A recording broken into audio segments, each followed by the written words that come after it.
പിതാവിന്റെയും പുത്രന്റെയും പരിശുദ്ധാത്മാവിന്റെയും നാമത്തിൽ ആമേൻ. അമ്മേ പരിശുദ്ധ അമ്മേ, അമ്മേ പരിശുദ്ധമേ, ദൈവമാതാവേ, കൃപാസനത്തിലൂടെ ഞങ്ങൾക്കും ഞങ്ങളുടെ ദേശത്തിനും അമ്മ മധ്യസ്ഥം തേടി തന്ന എല്ലാ അനുഗ്രഹങ്ങൾക്കും കൃപകൾക്കും ഞങ്ങളിപ്പോൾ ഹൃദയം നിറഞ്ഞ നന്ദി പറയുന്നു.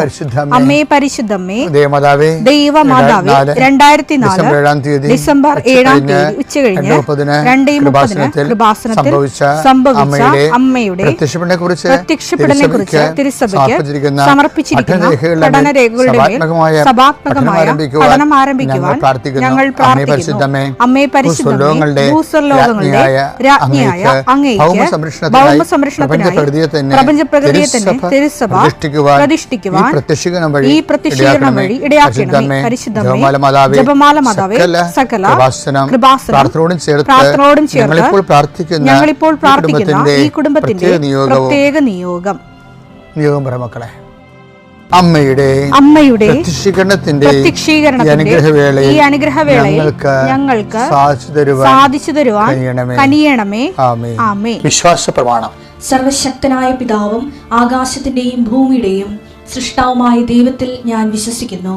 അവിടുത്തെ ഏകപുത്രനും ഞങ്ങളുടെ കർത്താവുമായ ഈശോമിശിഹായിലും ഞാൻ വിശ്വസിക്കുന്നു.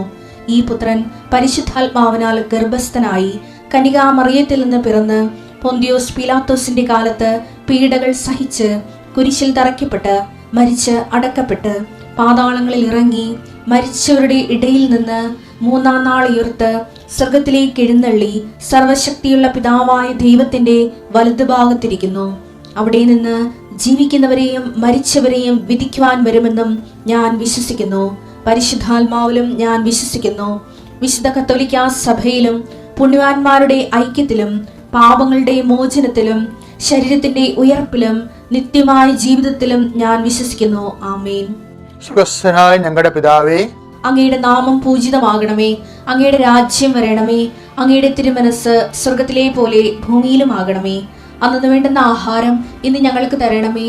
ഞങ്ങളോട് തെറ്റ് ചെയ്യുന്നവരോട് ഞങ്ങൾ ക്ഷമിക്കുന്നത് പോലെ ഞങ്ങളുടെ തെറ്റുകൾ ഞങ്ങളോടും ക്ഷമിക്കണമേ. ഞങ്ങളെ പ്രലോഭനത്തിൽ ഉൾപ്പെടുത്തരുതേ, തിന്മയിൽ ഞങ്ങൾ രക്ഷിക്കണമേ. ആമേൻ. നന്മ നിറഞ്ഞ മറിയമേ, സ്വസ്തി. കർത്താവ് അങ്ങയുടെ കൂടെ സ്ത്രീകളിൽ അങ്ങ് അനുഗ്രഹിക്കപ്പെട്ടവളാകുന്നു. അങ്ങയുടെ ഉദരത്തിൻ ഫലമായി ഈശോ അനുഗ്രഹിക്കപ്പെട്ടവനാകുന്നു. പരിശുദ്ധ മറിയമേ, തമ്പുരാന്റെ അമ്മേ, പാപികളായ ഞങ്ങൾക്ക് വേണ്ടി ഇപ്പോഴും ഞങ്ങളുടെ മരണസമയത്തും തമ്പുരാനോട് അപേക്ഷിക്കണമേ. ആമേൻ. കർത്താവേ, നിന്റെ ഉന്നതമായ നാമത്തിന് സ്വസ്ഥം ചെയ്യുന്നു. കർത്താവേ, നിന്റെ വിശുദ്ധ പൗരോഹിത്യത്തെ മഹത്വപ്പെടുത്തണമേ. കർത്താവേ, സഭയിലുള്ള സാന്നിധ്യം ദൃഢമാക്കണമേ. 39 വർഷം ഞാൻ അർപ്പിച്ച കൃപാന്റെ യുഗതിയായി കൃപാസനത്താരെ ജീവനോടെ പ്രത്യക്ഷപ്പെട്ട മാതാവിന്റെ മാധ്യസ്ഥയിൽ അത്താറെ നടന്ന 10,000-കണക്കിന് ആരാധന ശക്തിയാൽ കൃപാസനത്തിൽ നടന്ന റാലിയുടെ ലക്ഷക്കണക്കിന് ജപമാല പ്രാർത്ഥനയുടെ ശക്തിയാൽ അങ്ങയുടെ മക്കൾക്ക് വേണ്ടി പ്രാർത്ഥിക്കുന്നു. പ്രത്യേകിച്ച് വിവാഹത്തിൽ നിന്ന് പിരിഞ്ഞുപോയവരെ, ഒരുമിച്ച് ജീവിക്കാൻ ആഗ്രഹിക്കുന്നവർ, കർത്താവിന്റെ നാമത്തെ ആശീർവദിക്കുന്ന മക്കളില്ലാത്തവരെ, ഒത്തിരി അബോർഷനും ഒത്തിരി ട്യൂബൽ പ്രഗ്നൻസിയൊക്കെ നടന്നിട്ടും ഇനി മടുത്ത് നിർത്തി മതി എന്നൊക്കെ പറഞ്ഞ് മാറ്റിയവരെ, അവരൊറ്റ ആശീർവാദം കൊണ്ട് കർത്താവ് പുതിയൊരു ജീവിതം നിങ്ങൾക്ക് നൽകട്ടെ എന്ന് പ്രാർത്ഥിക്കുന്നു. കർത്താവെ, കടകമ്പോളങ്ങളും വരുമാന മാർഗം മുട്ടിപ്പോയ മക്കളുണ്ട്. അവർക്ക് ഈ ആശീർവാദത്തിന്റെ ഫലമായിട്ട് ആ കുടുംബത്തിന് ജീവിക്കാനുള്ള മാർഗം കാണിച്ചു കൊടുക്കാൻ പരിശുദ്ധമ്മ കൃപാസനം നടത്താറെ ജീവനോടെ പ്രത്യക്ഷയുടെ മാതാവിന്റെ മധ്യസ്ഥത്തിൽ ഞാൻ കുടുംബത്തെ വരുമാനത്തിന് വേണ്ടി പ്രാർത്ഥിക്കുന്നു. നീ വേണ്ടെന്ന് വെച്ച് അവസാനിപ്പിച്ച എല്ലാ കാര്യങ്ങളുടെ മേൽ കർത്താവ് പുതിയ മുളകൾ നിനക്ക് മുളപ്പിച്ചു തരികയും നീ നിന്നുപോയ കാര്യങ്ങൾ, നീ വേണ്ടെന്ന് വെച്ച് തള്ളിക്കളഞ്ഞ കാര്യങ്ങളുടെ മേൽ ദൈവം നിനക്ക് പുതിയ പ്രത്യാശ നൽകാൻ വേണ്ടി ഞാൻ ആശീർവദിക്കുന്നു. എൻ്റെ കർത്താവിൻ്റെ ഉന്നതമായ നാമത്തിൽ സഭയുടെ അധികാരത്തിൽ ഒരു ചടയാത്തി കൃപാസനത്താറെ ജീവനോടെ പ്രത്യക്ഷപ്പെട്ട മാതാവിൻ്റെ മധ്യസ്ഥത്തിന് രോഗപീഠകളെ ഈശ്വനാമത്തിൽ സൗഖ്യം പ്രാപിക്കും. നിയമാവർത്തനം 5:7 ഞാൻ അല്ലാതെ മറ്റൊരു ദൈവം നിനക്കുണ്ടാകരുത്. ഈ നമ്മളെ കേൾക്കുമ്പോ ഇത് എപ്പോഴും കേട്ടിട്ടുള്ളതല്ലെങ്കിൽ അതുകൊണ്ട് നിങ്ങൾ തള്ളിക്കളയും. പക്ഷേ അതർ ഗോഡ് എന്ന്, ഇത് മറ്റൊരു ദൈവം. ഈ മറ്റൊരു ദൈവം ആരാണെന്നറിയാവോ? ഈ മറ്റൊരു ദൈവം ചിലപ്പോൾ അങ്കിളാകും, ചിലപ്പോൾ ആൻറ്റി ആകും, നമ്മൾ അപ്പം ചിലപ്പോൾ നമ്മുടെ ഫിക്സഡ് ഡിപ്പോസിറ്റ് ആവും, അല്ലെങ്കിൽ നമ്മുടെ സ്വാധീനമാവും, അല്ലെങ്കിൽ നമ്മുടെ നിങ്ങൾ വിശ്വസിക്കുന്ന രാഷ്ട്രീയ പാർട്ടി ആവും, അല്ലെങ്കിൽ നിങ്ങളുടെ പറമ്പാവും, പൊന്നാവും. അതർ ഗോൾ എന്നുള്ള സംഭവം ദൈവത്തിൽ ആശ്രയിക്കുമ്പോൾ നമ്മളെ അനുഗ്രഹത്തെ ഡിവൈഡഡ് അവലംബങ്ങൾ, വിഭജിതമായിട്ടുള്ള അവലംബങ്ങൾ അത് എന്നാ പറ്റുമെന്ന് വെച്ച് കഴിഞ്ഞാൽ നമ്മുടെ അനുഗ്രഹത്തെ, കാര്യം അങ്ങനെ സാധ്യമല്ല, അതാണ് വിഷയം. വിഭജിച്ച അവലംബങ്ങൾ എന്തുകൊണ്ട് സാധ്യമല്ലെന്ന് പറഞ്ഞതെന്ന് വെച്ച് കഴിഞ്ഞാൽ നമ്മളിപ്പോൾ നല്ലവണ്ണം പഠിക്കുന്നവരാണ്, നമ്മൾ പ്രാർത്ഥിക്കുകയും ചെയ്യുന്നത്, അങ്ങനെയാണ്. പക്ഷേ എന്താ പ്രശ്നം വെച്ച് കഴിഞ്ഞാൽ ദൈവാനുഗ്രഹം വർക്കൗട്ട് ചെയ്യണമെങ്കിൽ ഒരു ഒരു ഫോർമുലയാണ്. അതെന്താണ്? Not by merit but by grace. അത് എഫെസ്യസ് 2:8 നിങ്ങളുടെ യോഗ്യത കൊണ്ടല്ല, കർത്താവിൻ്റെ കൃപ കൊണ്ടാണ്. അപ്പോൾ എപ്പോഴും നമ്മൾ ശ്രദ്ധിക്കേണ്ടത്, പലപ്പോഴും പല കാര്യങ്ങളും നിങ്ങൾ ഇപ്പോൾ ആൻറ്റി നിങ്ങൾ 10ാം ക്ലാസ്സിലോ അല്ലെങ്കിൽ കോളേജിലോ പഠിക്കുന്നു, അപ്പോൾ നിങ്ങളെ കാണുമ്പോൾ പറയാം, നിങ്ങൾ പഠിച്ചു വാ, മാം പഠിച്ചു വാ. അമ്മയും പറയും, അങ്കിൾ കൊണ്ടുപോവേ, മാം പഠിച്ചു വാ, ആൻറ്റി കൊണ്ടുപോകുവേ എന്ന് നിങ്ങൾ പറയുമ്പോൾ നിങ്ങൾ ഓർക്കുക ഈ അങ്കിളും ആൻറ്റിയും അറിയാതെ അതർ ഗോഡാവും. അപ്പം നിങ്ങൾ അവരോട് ഇപ്പം അങ്കിളും ആൻറ്റിയും വിരുന്നിന് വല്ല ഫോറിൻ രാജ്യങ്ങളിലൊക്കെ വീട്ടിൽ വിരുന്ന് വരുമ്പോൾ ചിലപ്പോൾ അന്ന് കുടുംബ പ്രാർത്ഥന പോലും ഉണ്ടാകത്തില്ല. അവരെ സന്തോഷിപ്പിക്കാൻ വേണ്ടി നിങ്ങളെ പാചക വിധികളും കുഞ്ഞുങ്ങളെ കൊണ്ടുപോകേണ്ടവരല്ലേ, പോയി രക്ഷപ്പെടുത്തേണ്ടവരല്ലേ എന്ന് വിചാരിച്ചുകൊണ്ട് വേണമെങ്കിൽ ഞായറാഴ്ച കുർബാനയും പോകും. ഇവരെല്ലാം നമ്മളറിയാതെ ഒരു അതർ ഗോഡായിട്ട് ഡെവലപ്പ് ചെയ്ത് വരും. പക്ഷേ കുഞ്ഞുങ്ങളെ ജോലിക്ക് പോകേണ്ട സമയമാകുമ്പോൾ ഒന്നെങ്കിൽ അങ്കിള് കല്യാണം കഴിച്ച് കാണും, ആൻറ്റി കല്യാണം കഴിച്ച് കാണും. അങ്ങനെ വരുമ്പോൾ അവർക്ക് നിങ്ങളെ പറഞ്ഞ പോലെ സഹായിക്കാൻ പറ്റുമെന്ന് വരത്തില്ല. പല ആൾക്കാരിങ്ങനെ വെള്ളത്തിൽ കിടന്ന് നീന്തണേണ്ട കാര്യം ദൈവത്തെ മാറ്റി നിർത്തിക്കൊണ്ട് മനുഷ്യന്മാരുടെ അഭയം പ്രാപിച്ചത് കൊണ്ടാണ്. അതാണ് അതർ ഗോഡ് എന്ന് പറയുന്നതിൻ്റെ കാര്യം. അപ്പം അതർ ഗോഡ് എന്തുവാകാം, നമ്മളെപ്പോഴും നിങ്ങളൊന്ന് ശ്രദ്ധിക്കണം കേട്ടോ. അതായത് നിങ്ങളുടെ ജീവിതത്തിൽ ദൈവത്തിൻ്റെ ഒപ്പമെങ്കിലും അവലംബം വേറെ വല്ല സ്ഥാപന ജഗ വസ്തുക്കൾക്കോ വ്യക്തികൾക്കോ കൊടുക്കുന്നുണ്ടോ എന്ന്, എങ്കിൽ അവരെ കൊണ്ട് നാളെ നമുക്ക് സങ്കടം വരാൻ സാധ്യതയുണ്ട്. തന്നെയല്ല, ഈ റിലേഷൻ, ദൈവമായിട്ട് റിലേഷൻ പിന്നെ ഒരിക്കലും ശരിയാകത്തില്ല. ദൈവം ഒരിക്കലും അതുകൊണ്ട് എപ്പോഴും പറയുമേ, നിൻ്റെ ദൈവമായ കർത്താവിനെ വിഭജിത ഹൃദയത്തോടെ നീ ഒരിക്കലും സേവിക്കരുതെന്ന് പറയും. അതാണ് നിൻ്റെ വിഭജിത ഹൃദയം. നിൻ്റെ ദൈവമായ കർത്താവിനെ വിഭജിത ഹൃദയത്തോടെ ഒരിക്കലും നീ സേവിക്കരുത് എന്ന് പറഞ്ഞാൽ, അപ്പോൾ നിങ്ങൾ അങ്ങനെ വചനമുണ്ടാ? വചനമില്ല, പക്ഷേ അതിൻ്റെ അർത്ഥം കിട്ടുന്ന വചനമുണ്ട്. എന്താണ്? നിന്റെ ദൈവമായ കർത്താവിനെ പൂർണ്ണ ഹൃദയത്തോടെ. മർക്കോസ് 12:30 നീ നിന്റെ ദൈവമായ കർത്താവിനെ ദൈവമായ കർത്താവിനെ പൂർണ്ണ ഹൃദയത്തോടും പൂർണ്ണ ആത്മാവോടും പൂർണ്ണ മനസ്സോടും പൂർണ്ണ ശക്തിയോടും കൂടെ. എല്ലാം പൂർണ്ണമാണേ, അവിടെ ഒന്നും ഭാഗികമില്ല. നിങ്ങൾ ദൈവം പാതി മനുഷ്യൻ പാതി എന്നൊക്കെ പറഞ്ഞാലേ അതൊക്കെ വലിയ പഴഞ്ചൊല്ലാണ്. അതൊന്നുമല്ല. ദൈവത്തിൽ വിശ്വസിച്ച് പോകുന്ന ആൾക്കാര് പ്രിൻസിപ്പിൾ ഡിപ്പെൻഡൻസ് ദൈവത്തിൽ തന്നെ കൊടുക്കണം. കാര്യം എന്താണ്? മറ്റുള്ള ഭൗതിക സാഹചര്യങ്ങളിലും ദൈവം തിരുമനസ്സായാലാണ് വർക്കൗട്ട് ചെയ്യണത്. ഉടമ്പടി എടുക്കുമ്പോൾ നമുക്കറിയാമല്ലോ, അച്ഛൻ ആദ്യം എന്താ പറഞ്ഞത്? നിങ്ങളെ ഉടമ്പടിയിൽ നേർച്ച വസ്തുക്കളുണ്ട്, ഉപ്പുണ്ട്, എല്ലാം ബിബ്ലിക്കലാണ്. ഉടമ്പടി പ്രകാരം ദൈവം കൽപ്പിച്ചു നൽകിയിട്ടുള്ള ഭൗതിക മാധ്യമങ്ങളാണ് ഉപ്പ്, പിന്നെന്താണ്? തൈലം. ഉടമ്പടി കാശുരൂപ ജ്ഞാപകമായിട്ട് ഉടമ്പടി നെറ്റിക്കണിഞ്ഞത് നമ്മൾ കയ്യിൽ സൂക്ഷിക്കുന്നു, കഴുത്തിൽ സൂക്ഷിക്കത്രേ ഉള്ളൂ. പക്ഷേ ഇതൊക്കെ ആക്ടിവേറ്റ് ചെയ്യണത് അവരുടെ കപ്പാസിറ്റി അനുസരിച്ചാണ്. ബൈബിൾ ഇവരും പ്രവർത്തിക്കുന്നത് അവനവൻ്റെ കപ്പാസിറ്റി അനുസരിച്ചാണ്. കപ്പാസിറ്റി ഒരു പ്രോബ്ലമാണ്. ആധ്യാത്മിക ജീവിതം നിങ്ങൾ വളരാൻ ഉദ്ദേശിക്കുന്നുണ്ടെങ്കിൽ നിങ്ങളുടെ കഴിവ് വർദ്ധിക്കണം. യോഹന്നാൻ 1:12. Take the word of God. യോഹന്നാൻ 1:12. യോഹന്നാൻ 1:12. തന്നെ സ്വീകരിച്ചവർക്കെല്ലാം, അതന്നെ ഒന്ന് പറഞ്ഞ, തന്നെ സ്വീകരിച്ചവർക്കെല്ലാം, തന്റെ നാമത്തിൽ വിശ്വസിക്കുന്നവർക്കെല്ലാം ദൈവമക്കളാകാൻ അവൻ കഴിവ് നൽകി. അപ്പൊ കഴിവെന്നും പറഞ്ഞ കപ്പാസിറ്റി, എബിലിറ്റി ഉണ്ട്.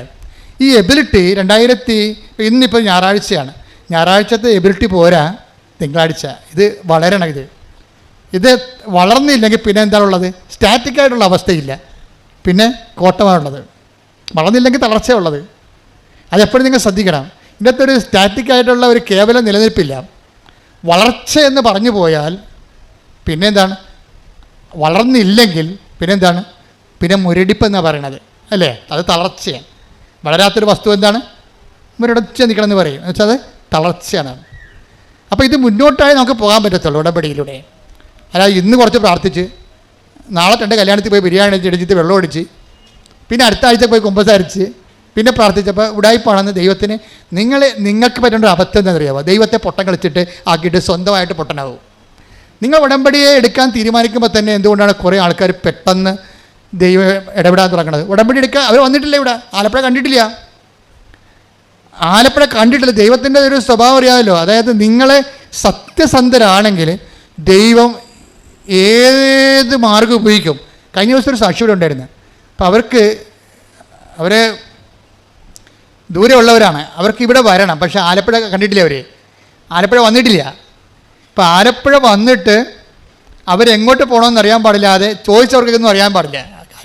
ഇവിടുത്തെ ഇപ്പോൾ നാട്ടിൽ മുഴുവൻ ബംഗാളികളല്ലേ, ആരോടും ചോദിക്കാനില്ലല്ലോ. നമുക്ക് മലയാളി എല്ലാം പോയില്ലേ ഇവിടുന്ന്. അപ്പോൾ നമുക്ക് വഴി ചോദിക്കാൻ പോലെ ഇപ്പോൾ നാട്ടിൽ ആളില്ലാത്ത അവസ്ഥയായി. അതുപോലെ അപ്പോൾ എന്ത് സംഭവം? അവർ ചോദിച്ചവരാരും അവരോട് കൃത്യമായിട്ട് കാര്യം പറഞ്ഞില്ല. അപ്പോൾ അവർ നോക്കുമ്പോൾ അവർ ട്യൂട്യൂബിൽ കാണുന്ന അതേ തിരമാല മേഘം, കൃപാസനത്തിൻ്റെ മേഘം, മാതാവിൻ്റെ മേഘം ആകാശത്ത് കാണുന്നു. അപ്പോൾ ഇവളോട് മനസ്സിൽ പറയുന്നുണ്ട്, നീ ആ മേഘത്തെ ശ്രദ്ധിക്കാൻ പറയുന്നുണ്ട്, തിരമാല മേഘത്തെ. ഉടനെ ഈ സ്ത്രീ തിരമാല മേഘത്തെ പറഞ്ഞു, ചേട്ടാ ഇത് മാതാവിൻ്റെ മേഘമാണ്, നമുക്കിതിൻ്റെ കൂടെ പോകാമെന്ന് പറയും. നമ്മൾ ഞെട്ടിപ്പോയി ശരിക്കും പറഞ്ഞാൽ. ബൈബിൾ കാലഘട്ടത്തിൽ കിഴക്ക് കർത്താവിൻ്റെ നക്ഷത്രം, ഉണ്ണീശ്വരൻ നക്ഷത്രം കണ്ടതുപോലെ ഇവരുടെ കൂടെ ഈ മേഘം തിരിച്ചു പോരും. അവർ പറഞ്ഞു, ഞങ്ങൾ ഈ മേഘത്തിൻ്റെ കൂടെ പോകുന്നു. മേഘം എങ്ങോട്ടാണ് പോകണം നോക്കിയിട്ട് പോകുന്നു. ഇവിടെ വന്നപ്പോൾ മേഘം നിന്നെന്ന്, പിന്നെ മേഘം കാണാനില്ലെന്ന്. അത് വിശ്വാസം. ദൈവം എന്തട്ടകൈ ചെയ്യും.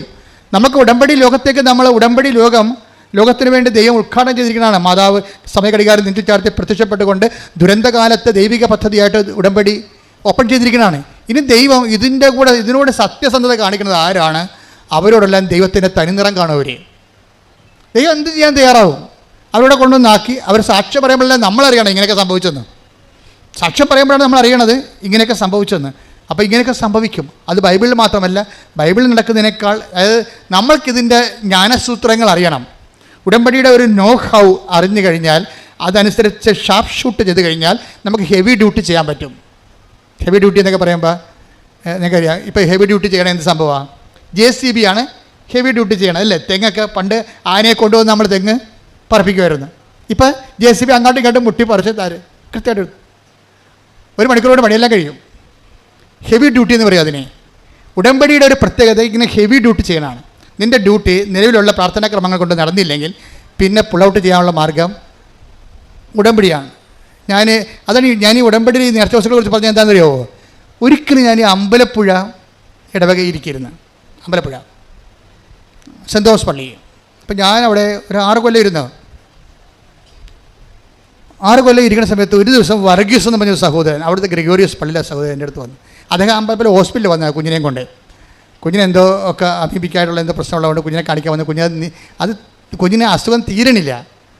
അപ്പോൾ അവർക്ക് പരിചയമുള്ള, ഈ വർഗീസ് സാറിന് പരിചയമുള്ള ഒരു സിസ്റ്ററുണ്ട്, പീഡിയാട്രിഷ്യൻ. അപ്പോൾ എന്താ വർഗീസ് സുഖമാണെന്ന് ചോദിക്കുമ്പോൾ സിസ്റ്റർ ആകപ്പാടെ കുഴപ്പത്തിലാണ് എന്ന് പറയും. പുള്ളി കോൺട്രാക്ട് പണി ചെയ്യണ ആളാണ്, റോഡുണ്ട് ചെയ്യുക. അപ്പോൾ അദ്ദേഹത്തിന് 2 JCB ഉണ്ട്. 2006 2 JCB ഉണ്ട്. അന്ന് കുട്ടനാടൻ വികസനം സ്വാമിനാഥൻ പ്രോജക്റ്റ് ചെയ്യുകയാണ്. അപ്പോൾ അത് നടക്കുന്ന സമയത്ത് അവിടെ അന്ന് നാട്ടിൽ നമ്മൾ ഇതുപോലെ JCB ഇല്ല, അങ്ങേർക്ക് മാത്രമേ 2 എണ്ണം ഉള്ളൂ. അവിടെ ഈ ജില്ലയിൽ തന്നെ JCB ഇല്ലായിരുന്ന ഒരു കാലമാണത്, 2005. അപ്പോൾ ഇദ്ദേഹത്തിന് 2 JCB 1 എണ്ണം കുട്ടനാടൻ പ്രോജക്റ്റ് ചെയ്ത സമയത്ത് അവിടെ AC കനാലിൽ വീണ് ചെള്ളയെ കൊണ്ടുപോയി. നിങ്ങൾക്കറിയാമല്ലോ JCB വീണ് കഴിഞ്ഞാൽ പിന്നെ പൊങ്ങാൻ പറ്റത്തില്ല. പിന്നെ എന്തുകൊണ്ടാണ് JCB പൊക്കുക? JCB എന്ന് പറയുന്നത് തന്നെ അതിൻ്റെ ഇരുമ്പ് വീല് തന്നെ ഏതാണ്ട് 2000-6000 ഒക്കെ ടണ്ണ് ഭാരമുള്ള സാധനമാണ്. ഇത് ചെള്ളേപ്പുണ്ട്. ഇവർ ചെയ്യാവുന്ന പരിപാടിയെല്ലാം ചെയ്ത് ക്രെയിനൊക്കെ കൊണ്ടുവന്നിട്ടും കലാസികളെ കൊണ്ടുവന്നിട്ടും അത് JCB പൊങ്ങണില്ല. അപ്പോൾ അതുകൊണ്ട് വർക്ക് നടക്കണില്ല. ഇനി അത് കിട്ടുമെന്ന് തന്നെ അറിയത്തില്ലെന്ന് പറഞ്ഞു. അപ്പോൾ സിസ്റ്റർ പറഞ്ഞു, ജെസ്സി അമ്മ ഇപ്പോഴും ഉണ്ട് അവിടെ. അവർ പറഞ്ഞ് അച്ഛനെ ഒന്ന് പോയി കാണുമെന്ന് പറഞ്ഞു. അപ്പോൾ വർഗീസ് അതിന് വന്ന് എൻ്റെ വന്ന് അച്ഛാ ഇങ്ങനെയൊരു സംഭവമുണ്ട്, JCB ചെള്ളേപ്പുണ്ട്, പൊങ്ങണില്ലെന്ന് പറഞ്ഞു. അപ്പോൾ ഞാനിങ്ങനെയുള്ള കേട്ട് കഴിഞ്ഞാലോ ഒന്നും അയ്യോ അതിന് ഞാൻ എന്ത് ചെയ്യാനാണെന്ന് പറയത്തില്ല. ഞാൻ അകത്ത് തന്നെ അപ്പം തന്നെ പോയിട്ട് ഒരു കുരിശുരൂപം എടുത്തിട്ട് ഞാൻ വിശ്വാസ പ്രമാണം ചൊല്ലി. എന്നിട്ട് അതിൻ്റെ അകത്ത് എംപവർ ചെയ്യുന്ന പ്രത്യേക പ്രെയറുണ്ട്. ആ വിശ്വാസ പ്രമാണം ചൊല്ലിയിട്ട് പ്രെയർ ചൊല്ലിയിട്ട് ഇദ്ദേഹത്തിന് കൊടുത്തു. ഇനി ഇദ്ദേഹത്തിൻ്റെ പരിപാടി എന്താ? ഇദ്ദേഹം നമ്മൾ കൊടുക്കുമ്പോൾ ഓർക്കേണ്ട വിഷയം, ആ കൊടുക്കുന്ന സെക്കൻഡ് പാർട്ട്, കൗണ്ടർ പാർട്ട് നല്ല എബിലിറ്റി, കഴിവുള്ള ആളായിരിക്കണം. കഴിവെന്ന് പറയുന്നത് വിശ്വാസത്തിൽ ഇപ്പം നിങ്ങൾ ഉടമ്പടി കാശിന് കൊണ്ടുപോയി 10 പേര് കൊണ്ടുപോയാൽ ഒരാളല്ലേ ഉടമ്പടി കാശിന് സാക്ഷ്യം പറയുന്നുള്ളൂ, അല്ലെങ്കിൽ 2 പേര് പറയാമായിരിക്കും. 8 പേര് അത് ഉപയോഗിക്കാൻ അർഹരല്ല. അവർക്കറിയത്തില്ല അതെങ്ങനെ ഉപയോഗിക്കേണ്ടതെന്ന്. അപ്പോൾ നമ്മൾ അത് ഇൻകൾക്കേറ്റ് ചെയ്ത പവർ റിലീസ് ചെയ്യണം. പ്രൊമിത്തറെ അങ്ങനെയാണല്ലേ, റിലീസ് ചെയ്യണമെങ്കിൽ ആ പവർ റിലീസ് ചെയ്യണമെങ്കിൽ നമ്മൾ സെയിം പ്രിൻസിപ്പിളാണ് ഉപയോഗിക്കേണ്ടത്. സെയിം പ്രിൻസിപ്പിൾ എന്താണ്? എന്ത് പവറിൽ എന്തിലാണ് അതിൻ്റെ എന്ത് ഫോർമുലയാണ് അതിൻ്റെ പവർ ഇൻകൾക്കേറ്റ് ചെയ്യണത്? നിങ്ങളുടെ ഉടമ്പടി ഉപ്പിലായാലും ഉടമ്പടി കാശുരൂപത്തിലായാലും ഉടമ്പടി തൈലത്തിലായാലും പവർ എന്ന് പറഞ്ഞാൽ എന്താണ്? 1 Corinthians 1:24 പവർ. 1 Corinthians 1:24. വിളിക്കപ്പെട്ടവർക്ക് യഹൂദരോ ഗ്രീക്കുകാരോ ആകട്ടെ, ക്രിസ്തു ദൈവത്തിൻ്റെ ശക്തിയും ദൈവത്തിൻ്റെ ജ്ഞാനവുമാണ്. അതാണ്. അപ്പോൾ 1 Corinthians 1:24 ഇൻകൾക്കേറ്റ് ചെയ്യണത് ഇതിൻ്റെ അകത്ത്. അതെങ്ങനെയാണ്? അതാരാണ്? ക്രിസ്തുവാണ്. വിളിക്കപ്പെട്ടവർക്ക് ക്രിസ്തു ആരാണ്? ക്രിസ്തു ദൈവത്തിൻ്റെ ജ്ഞാനവും പിന്നെ എന്താണ്? ദൈവത്തിൻ്റെ ശക്തിയുമാണ്. ഈ നമുക്കറിയാമല്ലേ, തീർത്ഥാടന ഉടമ്പടിയിൽ ഓൺലൈൻ ഉടമ്പടി നിറച്ച വസ്തുക്കളില്ല, വെർച്വൽ ഉടമ്പടി നിറച്ച വസ്തുക്കളില്ല. നിറച്ച വസ്തുക്കളുള്ള എന്തിനാണ്? തീർത്ഥാടന ഉടമ്പടിക്കേ ഉള്ളൂ. തീർത്ഥാടന ഉടമ്പടിയിൽ കൊടുത്തിരിക്കുന്ന ഈ പവർ, ഇൻകൾക്കേറ്റ് ചെയ്തിരിക്കുന്ന പവർ ക്രിസ്തു അതെന്ത് തത്വത്തിലാണ് ചെയ്തിരിക്കുന്നത്? അത് റോമ 10:9 അനുസരിച്ചാണ്. റോമ 10:9 എന്താ? ക്രിസ്തുവിനെ പ്രാപിക്കാൻ, പവർ പ്രാപിക്കാൻ വേണ്ടി അവിടെ ഒരു ഫോർമുല പറയുന്നുണ്ട്.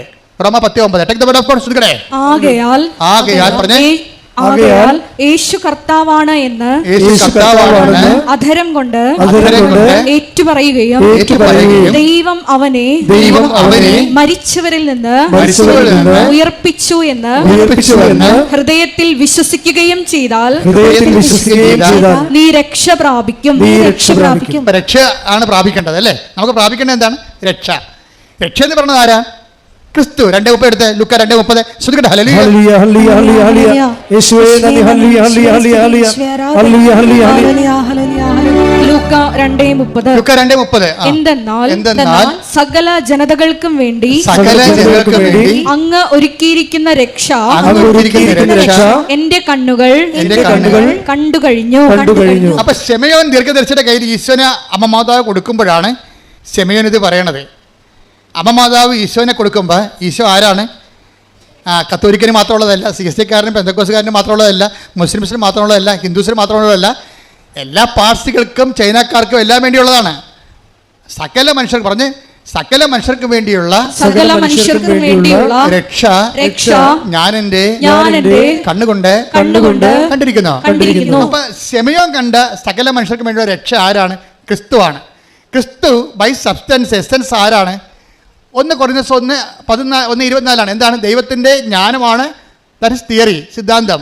എന്നുവെച്ചാൽ ക്രിസ്തുവിനെ അപ്ലോഡ് ചെയ്ത് കഴിഞ്ഞാൽ നീ നടക്കേണ്ട വഴി നിന്റെ മുഖത്ത് നോക്കി ഞാൻ നിന്നെ, സങ്കീർത്തനം 32:8 ശ്രദ്ധിക്കട്ടെ. ഹല്ലേലൂയ ഹല്ലേലൂയ ഹല്ലേലൂയ ഹല്ലേലൂയ യേശുവേ ഹല്ലേലൂയ ഹല്ലേലൂയ ഹല്ലേലൂയ ഹല്ലേലൂയ ഹല്ലേലൂയ ഹല്ലേലൂയ 32-ാം സങ്കീർത്തനം 8-ാം തിരുവചനം. 32-ാം സങ്കീർത്തനം 8-ാം വാക്യം. ഞാൻ നിന്നെ ഉപദേശിക്കാം, നീ നടക്കേണ്ട വഴി കാണിച്ചു തരാം, ഞാൻ നിന്റെ മേൽ ദൃഷ്ടി ഉറപ്പിച്ച് നിന്നെ ഉപദേശിക്കാം. അപ്പൊ ക്രിസ്തു ആരാണെന്നാ പറഞ്ഞത്? 1 Corinthians 1:24 ദൈവത്തിൻ്റെ ജ്ഞാനം എന്ന് പറയുന്നത് തിയറി, ആശയം. എന്താ? ദൈവത്തിൻ്റെ ശക്തി, പ്രയോഗം. ഒരു തിയറി ഒരു പ്രാക്ടിക്കൽ ഉണ്ടാകണമെങ്കിൽ എന്ത് വേണം? ആദ്യം എന്ത് വേണം? തിയറി വേണം. ക്രിസ്തു ഒരേ സമയം തന്നെ ആരൊക്കെയാണ്? തിയറിയുമാണ്, പ്രാക്ടിക്കലുമാണ്. ക്രിസ്തു എന്ന ശക്തിയെ നമ്മൾ അപ്ലോഡ് ചെയ്ത് കഴിയുമ്പോൾ നീ നടക്കേണ്ട വഴി നിൻ്റെ മുഖത്ത് നോക്കി ഞാൻ നിന്നെ ഉപദേശിക്കും. അതുകൊണ്ടാണ് ക്രിസ്തു വണ്ടർഫുൾ കൗൺസിലർ എന്ന് പറയണത്. സമാധാന പ്രഭു, ശക്തനായ പിതാവ് എന്നൊക്കെ പറയും. അതായത് ക്രിസ്തു നമ്മളിൽ വസിക്കുമ്പോൾ നമ്മൾ നടക്കേണ്ട വഴി നമുക്കിങ്ങനെ തോന്നിക്കൊണ്ടിരിക്കും. ഇങ്ങനെ തോന്നിക്കുന്നതിന് വേണ്ടിയാണ് ആലോചനയുടെ ആത്മാവിനെ തരണത്. ക്രിസ്തുവിൻ്റെ, നമ്മുടെ കൂടെയുള്ള ക്രിസ്തുവിൻ്റെ സാന്നിധ്യം നമുക്ക് ഇഫക്റ്റീവ് ആക്കുന്നത് പരിശുദ്ധാത്മാവാണ്. അപ്പോൾ വിശ്വസിക്കുന്നവർക്കും അനുദപിക്കുന്നവർക്കും ലൂക്ക 2:17 അനുസരിച്ച്, നടപടി 2:17, 2:30, take the word of God, 2:17 പുസ്തകം. അപ്പോസ്തല പ്രവർത്തനങ്ങൾ 2:17. ദൈവം അരുൾ ചെയ്യുന്നു, അവസാന ദിവസങ്ങളിൽ എല്ലാ മനുഷ്യരുടെയും മേൽ എൻ്റെ ആത്മാവിനെ ഞാൻ വർഷിക്കും. നിങ്ങളുടെ പുത്രന്മാരും പുത്രിമാരും പ്രവചിക്കും. നിങ്ങളുടെ യുവാക്കൾക്ക് ദർശനങ്ങൾ ഉണ്ടാകും. നിങ്ങളുടെ വൃദ്ധന്മാർ സ്വപ്നങ്ങൾ കാണും. നിങ്ങൾ പശ്ചാത്തപിക്കുകയും പാപം. സഹോദരങ്ങളെ, ഞങ്ങൾ എന്താണ് ചെയ്യേണ്ടത്? ശ്രദ്ധിക്കട്ടെ. ഹല്ലേലൂയ, ഹല്ലേലൂയ, ഹല്ലേലൂയ, ഹല്ലേലൂയ, ഹല്ലേലൂയ. അപ്പോസ്തല പ്രവർത്തനങ്ങൾ 2:38. അപ്പോസ്തല പ്രവർത്തനം 2:38. പത്രോസ് പറഞ്ഞു, നിങ്ങൾ പശ്ചാത്തപിക്കുവിൻ, പാപമോചനത്തിനായി എല്ലാവരും യേശുക്രിസ്തുവിന്റെ നാമത്തിൽ സ്നാനം സ്വീകരിക്കുവിൻ, പരിശുദ്ധാത്മാവിന്റെ ദാനം നിങ്ങൾക്ക് ലഭിക്കും. അപ്പൊ ക്രിസ്തുവിന്റെ അരൂപി നമ്മളിൽ ആക്ടിവേറ്റ് ആക്കുന്നതും ക്രിസ്തുവിന്റെ ശക്തിയുടെ വ്യത്യസ്തങ്ങളായ വരദാനങ്ങളെ അനുഭവവേദ്യമാക്കുന്നതും പരിശുദ്ധാത്മാവാണ്. ഈ പരിശുദ്ധാത്മാവ് നമുക്ക് ലഭിക്കാൻ നമ്മൾ എന്ത് ചെയ്യണം? സുവിശേഷത്തെ വിശ്വസിക്കണം. അതുകൊണ്ടാണ് സുവിശേഷത്തെ വിശ്വസിക്കുക. അതൊക്കെ മുമ്പ് എന്താ ചെയ്യേണ്ടത്? വിശ്വാസത്തിൻ്റെ ഭാഗമായിട്ടാണ് നമ്മൾ അനുതാപം വരുന്നത്. അപ്പോൾ മർക്കോസ് 1:15 അതേസമയം തന്നെ നടപടി 2:38 ദൈവം മുന്നോട്ട് വെക്കുന്ന പ്രൈമറി കണ്ടീഷൻ അനുതാപമാണ്. അനുതാപത്തിലൂടെ ക്രിസ്തുവിന് നിങ്ങൾക്ക് ലഭിക്കുന്നു, അനുതാപത്തിലൂടെ ആത്മാവിന് നിങ്ങൾക്ക് ലഭിക്കുന്നു. അഭിഷേകത്തോടെ ദൈവത്തിൻ്റെ കൈയും കാര്യമായി പ്രവർത്തിക്കാൻ നിങ്ങൾക്ക് ദൈവത്തിൻ്റെ വിളി ലഭിക്കുന്നു. ശ്രുതികട്ടെ. തീർത്ഥാടന ഉടമ്പടിയിലെ വിശ്വാസ പ്രയോഗങ്ങളെക്കുറിച്ചാണ് ഇപ്പോഴും നമ്മൾ സംസാരിച്ചുകൊണ്ടിരിക്കുന്നത്. വിശ്വാസ പ്രയോഗത്തിന് നമുക്ക് എന്തുണ്ട്? ഒത്തിരിയേറെയുണ്ട്. നീലത്തിരിയുണ്ട്, പച്ചത്തിരിയുണ്ട്, പിന്നെന്താണ്? ഉടമ്പടി ഉപ്പുണ്ട്, ഉടമ്പടി കാശുരൂപമുണ്ട്, പിന്നെന്താ ഉള്ളത്? ഉടമ്പടി തൈലമുണ്ട്. പക്ഷേ ഇതെല്ലാം ചെയ്യുമ്പോൾ നിങ്ങൾ റിച്വൽ പോലെ അനുഷ്ഠാനം പോലെ കാട്ടിക്കൂട്ടുകയാണ് ചെയ്യണത്. അതുകൊണ്ടാണ് ചിലർക്കിത് ഫലമില്ലാതെ പോണത്. ഫലമുണ്ടാകാം, പക്ഷേ നമ്മൾ അതുകൊണ്ട് ഉദ്ദേശിക്കുന്ന ഫലം, ഇതിൻ്റെ ഫലം ഭയങ്കരമാണ്. ഞാൻ പറഞ്ഞ JCBയുടെ കാര്യം പറഞ്ഞില്ലേ, ഞാൻ ആ പവർ ഇൻകൾക്കേറ്റ് ചെയ്ത് അദ്ദേഹത്തെ കൊടുത്തിട്ട് പറഞ്ഞ്, നിങ്ങളൊന്നും ചെയ്യേണ്ട, JCB ഏത് ചള്ളയൊക്കെ കൊണ്ട് പുണ്ട് കിടന്നാലും ശരി, ഈ കുരിശ് അതിനെ കെട്ടുക, വിശ്വാസ പ്രമാണം കെട്ടുമ്പോൾ ചെല്ലണം, കെട്ടിക്കഴിഞ്ഞ് ചെല്ലണം, എന്നിട്ട് നിങ്ങൾ വരിക്കാൻ പറയും. അപ്പോൾ ആ മനുഷ്യർക്ക് എളുപ്പം ജീവിച്ചിട്ടുണ്ടല്ലോ. അദ്ദേഹമാണ് ഇപ്പോൾ ഈ ഇതിൻ്റെ സബ് എടുത്തിരിക്കുന്നത്, നമ്മുടെ ഹൈവേയുടെ. അതായത് ഈ വിശ്വാസ പ്രമാണം നിങ്ങളോട് പറഞ്ഞിട്ടുണ്ട് അല്ലേ? ഇല്ലേ? എന്താ കാര്യം വെച്ച് കഴിഞ്ഞാൽ അത് പുള്ളൗട്ട്, വാഗ്ദാനം പുള്ളൗട്ട് ചെയ്യുന്ന ഫോർമുലയാണത്. നമുക്കറിയാമല്ലേ, ക്രിസ്തു എല്ലാത്തിനകത്തും വേണ്ടത് ഓരോ വിഷയത്തിനും ഓരോ തരം ശക്തിയാണ് വേണ്ടത്. അപ്പം ആ ശക്തി എല്ലാം കൂടിയാണ് ക്രിസ്തു. അതാണ് പൗലോസ് അപ്പോസ്തലൻ പറയുന്നത്. ക്രിസ്തു കൊളോസ്യസ് 3:11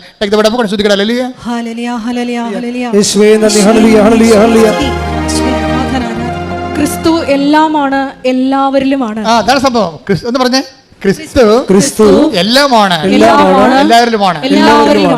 പിശാച് എന്താ ചെയ്തിരിക്കുന്നത് വെച്ച് കഴിഞ്ഞാൽ, ക്രിസ്തുവിനെ കൊണ്ടുവന്നിട്ട് നിത്യരക്ഷ പറഞ്ഞിട്ട് മരണം കഴിഞ്ഞ് മാത്രം പ്രാപിക്കേണ്ട എന്തോ ഒരു സംഭവമായിട്ട് റെഡ്യൂസ് ചെയ്ത് കളഞ്ഞു.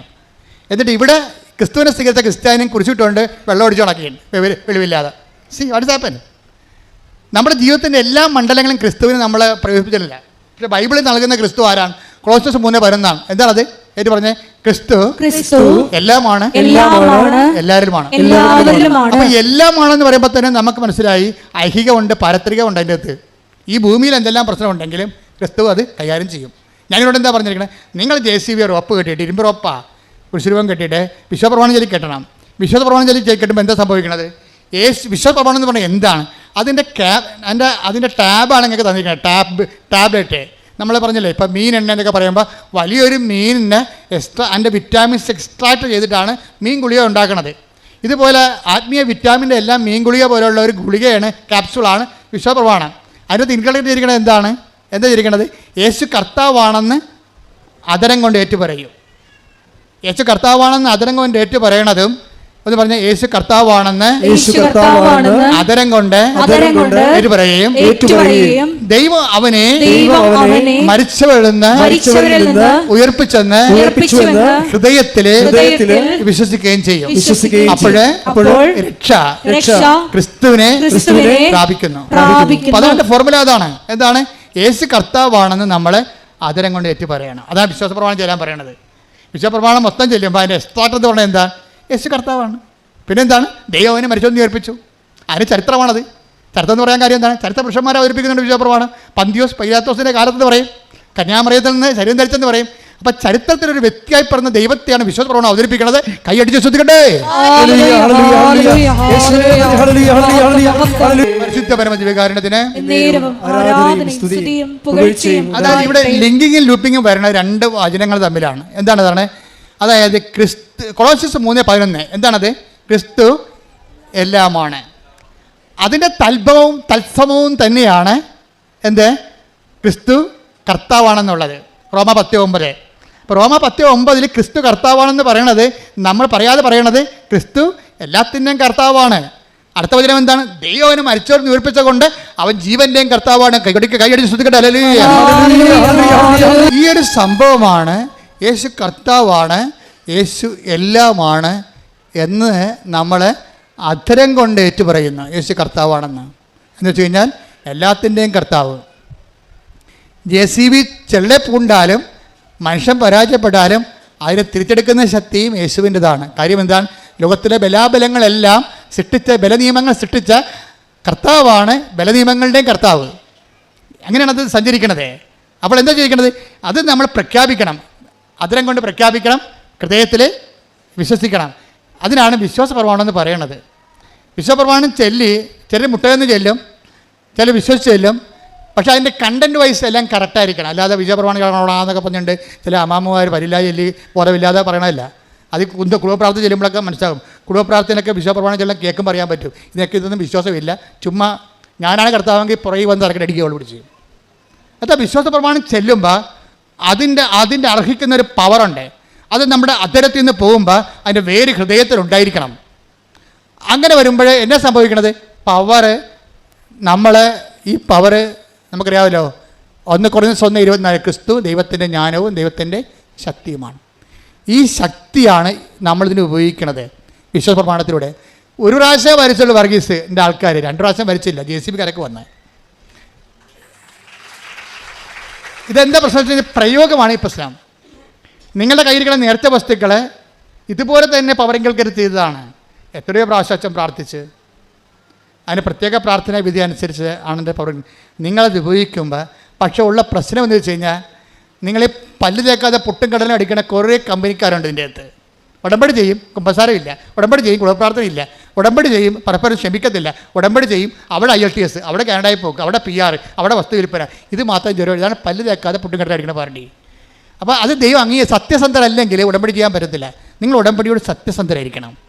നിങ്ങൾ സത്യസന്ധരായിരുന്ന ദൈവത്തിനൊരു കുഴപ്പമുണ്ടായി. ഈ കമ്പ്യൂട്ടർ പോലെയാണ്.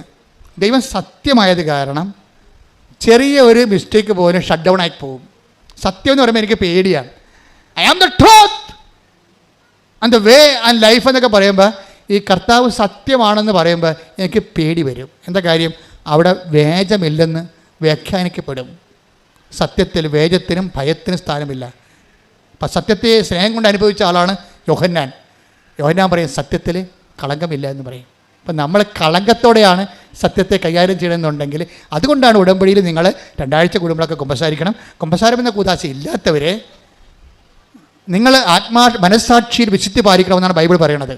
നിങ്ങളുടെ മനസ്സാക്ഷി നിങ്ങളെ കുറ്റപ്പെടുന്ന അവസ്ഥയിൽ നിന്ന്, ഡേഞ്ചറസ് സോണിൽ നിന്ന് മാറണം. പൗലോസ് അപ്പോസ്തലൻ പറയും, നിയമം സ്വീകരിച്ചിട്ടില്ലെങ്കിൽ അവരുടെ നിയമം തന്നെ, അവരുടെ മനസ്സാക്ഷി തന്നെയാണ് അവരുടെ നിയമം. മനസ്സാക്ഷി നിങ്ങളെ കുറ്റപ്പെടുത്താതിരിക്കണം. ഉടമ്പടിക്കാലത്ത് അക്രൈസ്തവർ അവിടെ മനസ്സാക്ഷി അവരെ കുറ്റപ്പെടുത്താതെ ജീവിക്കണം. കാരണം നിങ്ങൾക്ക് ബേസിക്കായിട്ട് മനസ്സാക്ഷി ഉള്ളവരാണ്. എല്ലാ ജനങ്ങളെക്കാളും മനസ്സാക്ഷി ഉള്ളവരാണ്.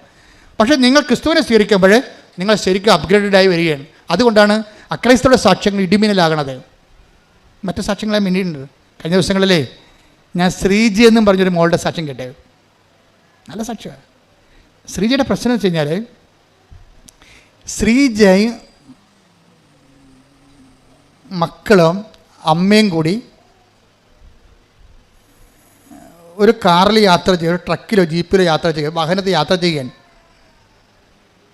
യാത്ര ചെയ്യുന്ന സമയത്ത് പെട്ടെന്ന് ഒരു ട്രക്ക് വന്ന് ഇതുമറ്റി ഇടിക്കും. നല്ല ഇടിയാണ്. ശ്രീജയ്ക്ക് ബോധം വന്നപ്പോൾ 16 ദിവസം കഴിഞ്ഞാൽ ബോധം വന്ന. ഇവിടെയെങ്കിലും എടുക്കാതെ അവിടെ എറണാകുളത്ത് സൂപ്പർ സ്പെഷ്യാലിറ്റി പോയാണ് കിടന്ന് അവർ ചികിത്സിച്ചത്. ബോധം വന്നു അപ്പോഴാണ് 16 ദിവസം കഴിഞ്ഞ്. 16 ദിവസം കഴിഞ്ഞ് വീട്ടിൽ വന്നപ്പോൾ അമ്മയില്ല. അപ്പോഴാണ് അവർ അറിയണത് അമ്മ ആ അപകടത്തിൽ മരിച്ചു പോയെന്ന്. ആ സ്റ്റോറി ട്രാജഡിയാണ് ശരിക്കും. ഇവൾക്കാണെങ്കിൽ കാൽമുട്ട് ഒടിഞ്ഞു പോയിരിക്കുകയും പ്ലാസ്റ്റർ ഇട്ടിട്ടും നടക്കാനും പറ്റുന്നില്ല, മുട്ടിന് ഭയങ്കര വേദന. ഭർത്താവ് ലീവെടുത്ത് മസ്കറ്റിൽ നിന്ന് വന്ന് കൂടെ നിൽക്കണ്ടേ, പക്ഷേ സകലകരമായ തകർച്ചയുള്ള ഒരു കുടുംബമാണ്. ഭർത്താവും കുറച്ച് നേരം നിന്ന് പിന്നെ അയാൾക്ക് ലീവ് കഴിഞ്ഞാൽ പിന്നെ പോയാൽ ഭക്ഷണം കഴിക്കണ്ടേ, ജോലിക്ക് പോകണ്ടേ. അപ്പം അങ്ങേര് പോയതോടുകൂടി ഇവർ പൊടിഞ്ഞു പോയി. ശരിക്കും പറഞ്ഞാൽ അമ്മയും പോയി. അമ്മയുടെ കാര്യം ഓർക്കുമ്പോൾ ഏങ്ങലടിച്ച് ഉള്ളിൽ ഇങ്ങനെ തികട്ടി സങ്കടം വരും. ഒന്നും പറയാനോ ചോദിക്കാനോ. അമ്മമാർ നമുക്കറിയാലോ, അമ്മമാർ എന്ത് പൊട്ട ഉപദേശം കൊടുത്താലും പെമ്മക്കളെ സംബന്ധിച്ചിടത്തോളം അത് ഭയങ്കരമായ അവരെ വഴി നടത്തുന്ന സംഭവമാണത്. അവർ പറഞ്ഞാൽ ചിലപ്പോൾ അമ്മമാരുടെ അറിവ് കുറവുകൊണ്ട് ചിലപ്പോൾ തെറ്റ് പറഞ്ഞാൽ പോലും പെമ്മക്കൾ അത് പിടിച്ച് നിന്നോളും. ഇപ്പോൾ ഇന്നലെ ഒരു സാക്ഷി ഇവിടെ ഈ ദിവസങ്ങളുണ്ടായിരുന്നു. അതായത് അവൾക്ക് ചൊവ്വരയുള്ള ഒരു മോളാണ്. അവൾ +2 ആണ്. +2 കഴിഞ്ഞപ്പോൾ അവൾക്ക് കയാക്കിങ്, ഈ റോവിങ് കായലിൽ ബോട്ട് ഓടിക്കണ, ഈ വള്ളം തുഴയണ, അതിനകത്ത് സ്പോർട്സിൽ അവർക്ക് ഇത് കിട്ടി, സെലക്ഷൻ കിട്ടി. അപ്പോൾ അമ്മ പറയണേ, സെലക്ഷൻ ഇവരുടെ ഇഷ്ടം കൊണ്ട് പോയി തുഴഞ്ഞതാണ്, സെലക്ഷൻ കിട്ടിയിട്ടുണ്ട്. പക്ഷേ അതല്ല പ്രശ്നം, കോമ്പറ്റീഷനാണ്. കോമ്പറ്റീഷൻ ഞങ്ങളുടെ നാട്ടിൽ തോട് പോയിട്ടൊരു കിണർ പോലും ഇല്ല. എല്ലാവരും കുഴക്കിണർ, വെള്ളം കണ്ടിട്ടില്ല ഇപ്പോൾ കൊച്ചി. ഈ എങ്ങനെയുള്ള സംഭവം നോട്ട് ബൈ മെറിറ്റ് ആയില്ലേ ശരിക്കും പറഞ്ഞാൽ. ആ സാക്ഷ്യം നോട്ട് ബൈ മെറിറ്റിലായി. കാര്യം വെള്ളം കാണാത്ത സ്ഥലത്തുനിന്ന് വള്ളത്തിൽ തുഴയാനുള്ള കോമ്പറ്റീഷൻ പോയിരിക്കാൻ കക്ഷി. ഇപ്പം കക്ഷി അങ്ങനെ പോയി. അപ്പോഴെന്നിട്ട് ഇവളെന്ത് ചെയ്യില്ല, +2 കാര്യത്തില്ലേ, അവളെപ്പോഴും അമ്മയോട് പറയും, അമ്മ പറ ഞാൻ ജയിക്കുവാ. അപ്പോൾ അമ്മ പറയേ, അവൾ വെള്ളം കണ്ടിട്ടില്ല, പക്ഷെ അവളെ തോക്കുമെന്ന് ഞാൻ പറഞ്ഞാൽ അവളെ തോറ്റുപോകും. ഞാൻ അവളോട് പറയും നീ ജയിക്കൂടി എന്ന് പറയും. അപ്പോൾ എനിക്കത് മതി എന്ന് പറയും. അവൾ പറയും എനിക്ക് എന്താണ് അമ്മ പറഞ്ഞാൽ മതി. അപ്പോൾ അതാണ് അത് നിങ്ങൾ അമ്മമാരെ എപ്പോഴും ശ്രദ്ധിക്കണത്. മക്കളും നിങ്ങളും തമ്മിൽ ദൈവം കണക്കോട്ട് ബന്ധമാണ് ഒരു പരിധിവരെ എങ്കിലും. അതുകൊണ്ട് നിങ്ങളുടെ കയ്യിലാണ് നിങ്ങളുടെ പെമ്മക്കൾക്ക് എന്തെങ്കിലും തരത്തിലുള്ള വിശ്വാസ തകർച്ച വന്നെന്ന് പറഞ്ഞാൽ ദൈവം അമ്മമാരെ പ്രതികൂട്ടത്തിലാകത്തുള്ളത്. അതെപ്പോഴും ഓർത്തേക്കണം. അമ്മമാരുടെ റോൾ ഭയങ്കരമാണ്, പ്രത്യേകിച്ച് പെമ്മക്കളുടെ കാര്യത്തിൽ. നിങ്ങൾക്ക് പെമ്മക്കളെക്കുറിച്ച് നന്മ ഉണ്ടായാലും ആദ്യം അക്കൗണ്ടിൽ നിങ്ങളുടെ അക്കൗണ്ടിലേക്കാണ് അതിൻ്റെ ഗ്രേസ് വരത്തുള്ളൂ. ആദ്യം നിങ്ങൾ കൊടുത്ത നന്മയാണ് അവർക്കുണ്ടായെന്ന് പറയും. അപ്പം അത് എപ്പോഴും ഒരു സത്യമായ കാര്യമാണ്. പിന്നെ ഭർത്താക്കന്മാർ വരുമ്പോൾ അമ്മമാരുടെ അടുത്ത് നിന്ന് മാറും പെൺപിള്ളേർ. പക്ഷേ അപ്പോഴും അപ്പം പെൺപിള്ളേരെ സത്യത്തിലിരിക്കും. പെൺമക്കളുമായിട്ടുള്ള സ്നേഹം എന്ന് പറയുന്നത് വല്ലാത്ത സ്നേഹമാണ്. അത് അവളെ കെട്ടിയാലും ശരി ആ സ്നേഹം നിലനിൽക്കും. മുമ്പത്തേക്കാൾ അമ്മയുടെ നിലനിൽക്കത്തില്ലെന്നല്ല, അപ്പൻ്റെ ഒരു സ്റ്റാറ്റിക്കായിട്ട് ആദ്യം ഉണ്ടായിരുന്ന തന്നെ അവസാനം ഉണ്ടാകും. നിങ്ങൾക്കൊരു ചെറുക്കം വന്നു കഴിഞ്ഞാൽ അമ്മയുടെ സ്നേഹം ഡൗൺ ആകും. ശരിക്കും ഞാൻ കണ്ടുവന്നിരിക്കണം. ഞാനിപ്പോൾ 21 ലക്ഷം ആൾക്കാരായല്ലേ കൗൺസിൽ ചെയ്യണത്. അപ്പോൾ ഓരോ കാര്യം എല്ലാ ദിവസവും തന്നെയല്ലേ കേൾക്കണത്. അപ്പോൾ ഞാൻ ആരെയും കുറ്റപ്പെടുത്താൻ പറഞ്ഞതല്ല, നിങ്ങളുടെ സ്റ്റാറ്റസ് പറഞ്ഞതാണ്.